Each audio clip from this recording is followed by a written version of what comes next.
Hi y'all, it's Kelly and we are going to talk about why the TSI A2 is so important today. This is an assessment of reading, writing, and math that you can use for placement in college level courses. So that means if you are a student who's interested in dual credit or concurrent credit opportunities while you're in high school, this test can help you place into those courses. And if you are a soon-to-be graduate, it's a test that can help you place into your 4 credit courses at your intended institution. Taking it early in high school can also be an opportunity for your counselors to help guide you in course selection, provide additional academic supports for you. So we're going to talk about some frequently asked questions related to the TSI A2, or more commonly TSI. The most common question I get is, if I'm not planning on going to college after high school, why do I need to take this test? And that's true. You might be wanting to go to like a trade school, or maybe you're thinking about joining the military.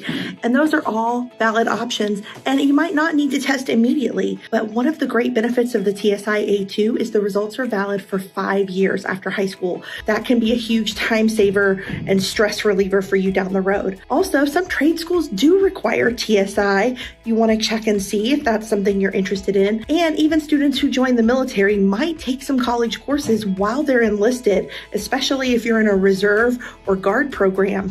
Go ahead and take the test while you're in high school and you'll be set for your future as far as TSI requirements go. Question 2, how do I register to take the TSI A2? And that varies based on where you go to high school and what your intended institution is after high school. On my campus, we offer TSI several times throughout the year. Sometimes it's where we test a whole grade level or a whole course level like English 2, and sometimes it's at request and students can sign up periodically. When it's by request, we usually have QR codes in the hallway where students can sign up to take the test. Otherwise, we're testing an entire grade level or course level. Check with your campus. If your campus doesn't offer TSI, or maybe you missed the window and it's time to get that done, contact your institution's testing office. If you Google the name of your college and testing center, it will give you all the information you need to know about how to make an appointment with the testing center to get that taken care of.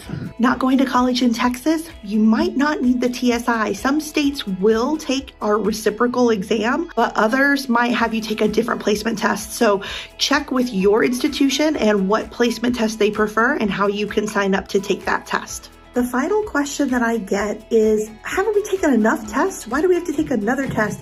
Is there a way I can get out of taking the TSI and still be placed in my correct college courses? And there are several exemptions to taking TSI A2 that will prove the same college readiness. So one of them is the SAT.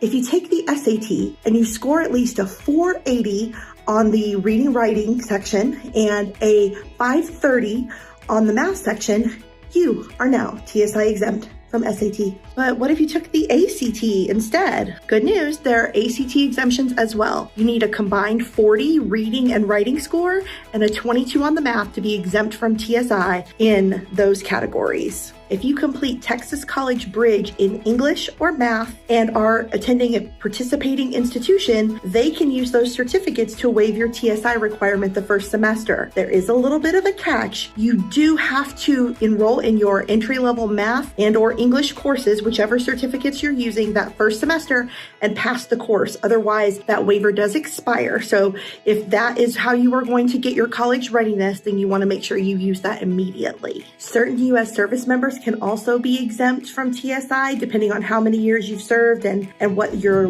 level of service was. So definitely check with your institution on that. You can also be exempt if you already have college level coursework in English or math and you're transferring that. And then the other way is if you are only enrolling in a level 1 certificate program. So those are some other opportunities to be exempt. And the really cool thing is you can mix and match. So if you have an SAT score that qualifies you in English, and you didn't do so hot in math, but maybe you did the Texas College Bridge program in math at your high school and you're going to an institution that accepts that, then you can be fully TSI exempt because you were met in both English and math. That's it. That's everything you need to know about TSI. So get ready, good luck, get placed in the right courses in college.